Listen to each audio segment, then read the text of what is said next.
Netcasts you love. From people you trust. This is Twit.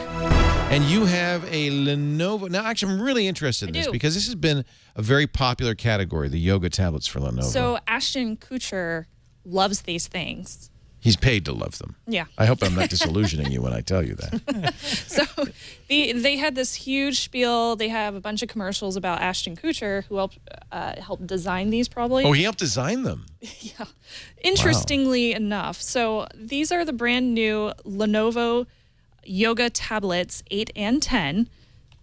So there's two different sizes. Yes. And they are basically exactly the same. Are these Android devices? It looks like they are. They're Android 4.2.2. They're Jelly Bean. And the reason I asked, Lenovo also, of course, sells Windows devices, but this is their Android Jelly Bean. And they are available in 16 gigabyte or 32 gigabyte versions. The smaller one is very small. It's very cute and teeny tiny. It's only 8 inches, so it's very tiny. And it weighs less than a pound. It's 0.88 pounds, and it's only 0.12 inches thick. So if I turn this on its side, you'll see there's this stand right here, which I'll get to, and it's very, very thin.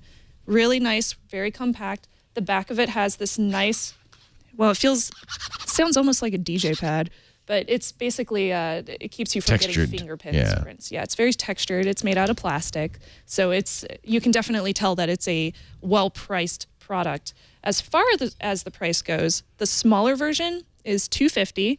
You can get it for $250 if you have a coupon on Lenovo. $269 retail for the 16 gig or $299 retail for the 32 gig version. And this is of the 8. Yes. The 10-inch version is $319 retail for the 16 gig version or $339 retail for the 32 gig so these are aggressively priced. They are. They're definitely aggressively priced. I thought the prices were, very well ranged. The only people that beat them are Google, pretty much. Right? Yeah, exactly. Yeah. So the things that they're touting about this is obviously the stand. It's like a little kickstand.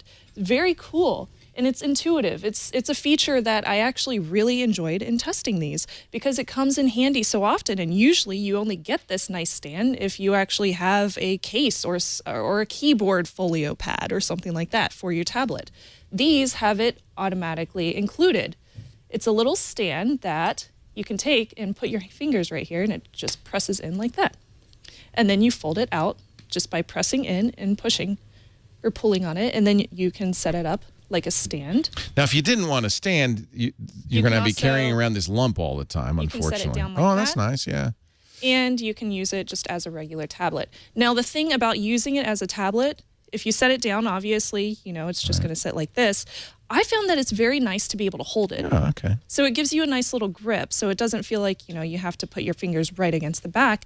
You have a nice little grip for your fingers, and that's actually pretty useful for it. I preferred that over having to hold my tablet just like a regular tablet. Now, the sound quality on these are both very clear. I took a couple of videos for you.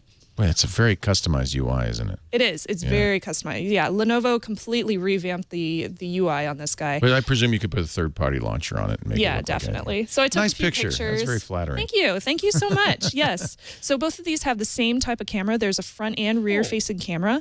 The front one is 1.6 megapixels. It's an HD. And then the 5 megapixel rear camera. The sound quality, I'll hold this up to my microphone so you can actually hear it. I played a couple of videos. And let me turn up the sound. Boy, Miley Cyrus's never sound better. I like that, yeah. Yeah, I sound great, don't I?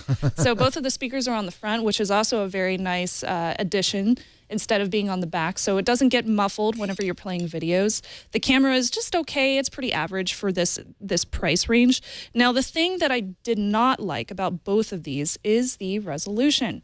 The resolution on these are 1280 by 800 for each of them. So the larger 10-inch version, you don't get a better resolution on it. It's very low res. Very low res. They're both IPS screens, so they do have really good viewing angles, but you can really see the pixels on this guy. And that's a highly unfortunate problem with this product. Yeah, especially if you're competing against the Google Nexus tablets, which are very, very high res and lower priced. Yeah.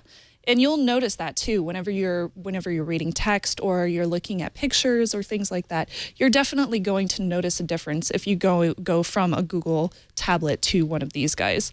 So it's definitely a giant con for me.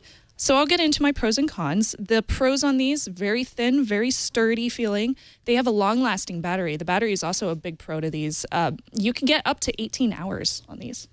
And that's with web browsing. Just on that alone, no extra battery. Wow. So this one's a 6,000 mAh. The larger one is a 9,000. They get the same amount of battery. Very the difference is just for the differences in sizing. It's a very impressive battery. And if you're playing lots of games on it and things like that, you could get around 10 hours, 10 to 12, if you're doing really, really heavy duty stuff on it. So that's a definite plus for me, and very clear, very loud sound. I really like the front-facing speakers.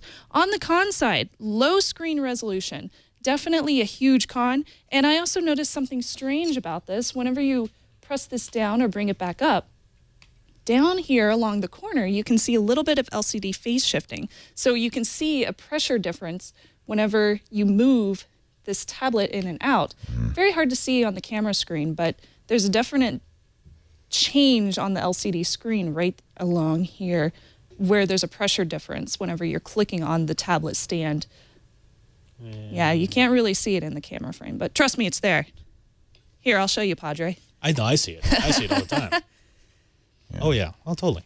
So because of that little problem, which may become an issue in the future, and because of the resolution, there are other options that are available right now in this tablet market, in this category. So I would have to give these a don't buy. Yeah. But I'm really, really hoping, this is the first generation of this Yoga tablet. So I'm really hoping on the next generation that they create, and I really hope they do. I would love to see a higher resolution version of this, because I think that it would be a really good seller. $249 for the base 8-inch model compared to $229, and in fact, some cases less for the Nexus 7. So it's more expensive, yes, but gives you less than the Nexus 7. I think it's good battery, really cool tablet stand. Did you do the pros and cons, or do you want to do that? I again? did. Okay. So a buy, don't buy. Try? I would give these a don't buy. Yeah, I have to think. If they could only get a little bit less expensive or a better screen. It seems like the screen is the real disadvantage there. That would definitely sell me. Thank you, Shannon. More snubs, our producer. Love having you on the show.